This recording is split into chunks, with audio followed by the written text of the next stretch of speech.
So as I mentioned earlier, Carly had a lot of help from a lot of people. And if you click that comment, you can see one of them.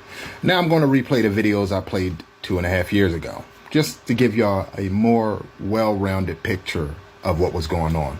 And notice that all of the videos that they made about me, the majority of them, well, they were set to friends only. This is the last that I'm going to say about this. So 4 or 5 weeks ago, I was talking to Black Bloc Politics over the phone, right? He was venting to me about what was going on with Jen the Advocate. But I had been communicating with some of my Jewish friends, and so I wanted to bring up the allegations of anti-Semitism. So I did. I said, people say that you're anti-Semitic. He said, I am anti-Semitic.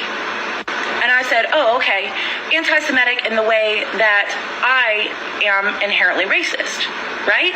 He didn't specify. He really zoomed over that point, because I think this man is educated, and I do think he knows what he's saying and what he's doing. He does know about the Jewish faith. I don't. So I don't know anti-Semitism when I see it. And it's through that cognitive dissonance that him and I have been able to maintain this friendship. And that's on me. That's because I have to educate myself on Jewish issues. I need to learn as much as I can about Jewish culture, because I didn't have the knowledge in my arsenal to help me recognize that what he was doing was blatantly anti-Semitic. It was a two-way phone call, so whether or not you guys want to believe me, that is 100% up to you. Now let me try to put this timeline together for y'all, because that was after the Jen the Advocate hoax situation. I'd been emotionally exhausted, emotionally drained. I had absorbed so much of what was said to that woman and saw all of the disgusting videos at the time that I'd hit my cap, and I just needed to vent to someone. Carly happened to be the only one up at that time. It was 2 my time, so I think 1 their time. And we had what I thought was a pretty decent conversation. Even told me that we share the same last name, it's just spelled differently. And then 2 weeks later, they made that video making a claim that I had flat out admitted to them that I was an anti-Semite, and I just left it all vague. And then this happened. It's hard to come to grips with the fact that your partner might be a predator. And especially when you are probably a victim of that person. You know what I mean?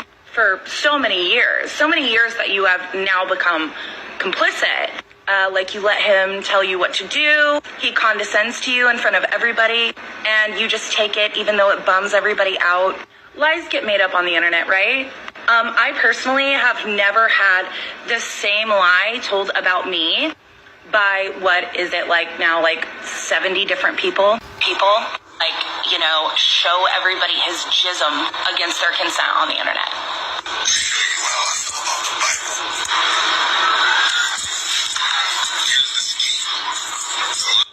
Two different white women telling the same lie and inventing a number of 70 people.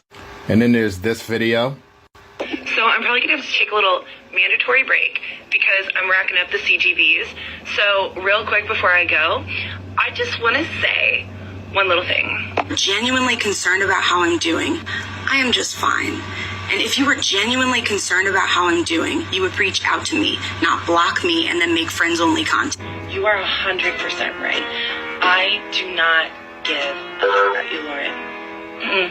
I don't.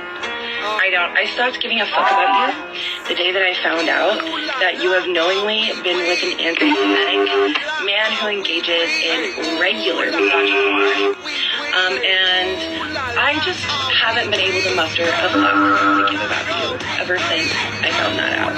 You know what I mean? Probably a lot could happen to you, and I wouldn't even flinch. This person also spread that narrative. They just didn't mention my name publicly. But they did make a video and send it to a few people who sent it to me and told me what was going on. Let me show you. There is a man that keeps making multiple accounts to stalk and harass black women, Jews, and women in general. Multiple accounts. And some of you on here are enabling him, and you know exactly who I'm talking about. What's it going to take for y'all to stop enabling him? To stop defending him? What's it going to take? Charlie made accusations that I know not only abused my partner, but sexually harassed 75 different people with no evidence of it. Do you think that is okay? No. Okay. Do you think it is okay to support someone like that?